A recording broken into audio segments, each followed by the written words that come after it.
నేను Sreeja, tarot card reader, crystal healer and horoscope reader. ఈ వీడియోస్లో మనం ద్వాదశ రాశులకి సంబంధించిన టారో కార్డ్ ప్రెడిక్షన్స్ చూద్దాము.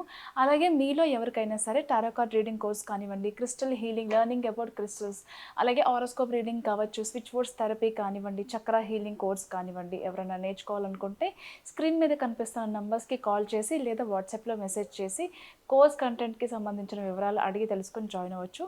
అలాగే natural and non heated certified gem stones కానివ్వండి, crystal jewellery, gem stone jewellery కావాల్సిన వాళ్ళు కూడా ఇదే నెంబర్స్ మీద సంప్రదించవచ్చు.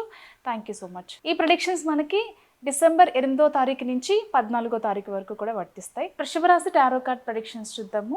వృషభ రాశికి సంబంధించి కుటుంబ సభ్యుల ఆరోగ్యం గురించి చాలా ఆందోళన చెందుతూ ఉంటారు. అలాగే ఏవైతే ట్రీట్మెంట్స్ కానివ్వండి, టెస్టులు కానివ్వండి జరుగుతూ ఉన్నాయో, మెడికల్ ఎక్స్పెన్సెస్ ఎక్కువ అవ్వడం కూడా ఒక పక్కన వాళ్ళ ఆరోగ్యం అనేది మీకు బాధ కలిగిస్తూ ఉంటుంది. ఎట్ ద సేమ్ టైం ఖర్చులు కూడా విపరీతంగా, అంటే మెడికల్కి సంబంధించిన ఖర్చులు కూడా విపరీతంగా పెరగడం కూడా మీకు ఒక బర్డెన్గా మారే అవకాశం ఉంది. ఇలాంటి సందర్భాల్లో అంటే ఒక ప్రెషర్తో ఉంటారనమాట.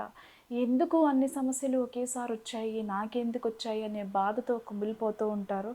కొన్నిసార్లు ఏదైనా సరే కొంచెం విముక్తి కోసం ప్రయత్నాలు చేస్తున్నప్పటికీ కూడా బయటపడలేని సందర్భాలు ఎదురవడంతో ఇంకా ఎక్కువ ఏదో పీకల్లోకి కష్టాల్లోకి కూరుకుపోయాము అన్నట్టుగా అనిపిస్తూ ఉంటుంది.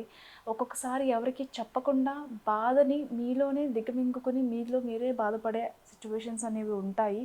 ఎవరికి చెప్పుకున్నా మనం లోకువైపోతాము, తక్కువైపోతాము అనే ఫీలింగ్తో మీలో మీరు చాలా బాధపడే అవకాశం అయితే కనిపిస్తుంది. ధైర్యంగా ఉండండి. ఇంకపోతే కొత్తగా జాబ్ ప్రయత్నాలు చేసే వాళ్ళకి చాలా బాగుంటుంది. మంచి ఉద్యోగం లభించే అవకాశం ఉంది. సింగిల్గా ఉండే వాళ్ళకి లవ్ ప్రపోజల్స్ వస్తాయి. తొందరపడకండి. ఆ పర్సన్ మీకు ఎంతవరకు కరెక్ట్ అనేది ఒకసారి బాగా ఆలోచించి నిర్ణయం తీసుకోండి. కొంతమంది కొన్నిసార్లు మీ పాస్ట్ లైఫ్ని తలుచుకొని బాధపడుతూ ఉంటారు. గతంలో జరిగిపోయిన విషయాలు తలుచుకుని మరీ తవ్వుకొని మీ పార్ట్నర్తోనో లేదో మీ ఇంట్లో వాళ్ళతో గొడవ పడే అవకాశం కనిపిస్తుంది. అంటే ఇలా ఎందుకు చేశారు, అలా ఎందుకు చేశారు అని చెప్పేసి ప్రజెంట్ గురించి కాకుండా పాస్ట్లో జరిగిపోయిన విషయాలు తీసుకొచ్చి మాట్లాడుతూ ఉంటారు, ఇలాగా అలాగా అని చెప్పి. దయచేసి అది కొంచెం పక్కన పెట్టి కెరియర్ మీద ఫోకస్ చేయండి. ఏదైనా కొత్తగా బిజినెస్ కానివ్వండి, కొన్ని వెంచర్స్ కానివ్వండి స్టార్ట్ చేయాలి అని అనుకుంటారు. చాలా అద్భుతంగా ఉంటుంది. స్టార్ట్ చేయండి. కొత్త కొత్త ఆపర్చునిటీస్తో కెరియర్లో ముందుకు వెళ్ళే అవకాశం ఉంది. కానీ ఈ ప్రెషర్ ఏదైతే ఉందో కుటుంబ సభ్యుల గురించి ఏదైతే కొంచెం ఆందోళన చెందుతున్నారో ఆరోగ్యపరంగా, దాన్ని ఓవర్కమ్ చేసుకొని మీ కెరియర్ మీద మీరు కాన్సన్ట్రేట్ చేయండి.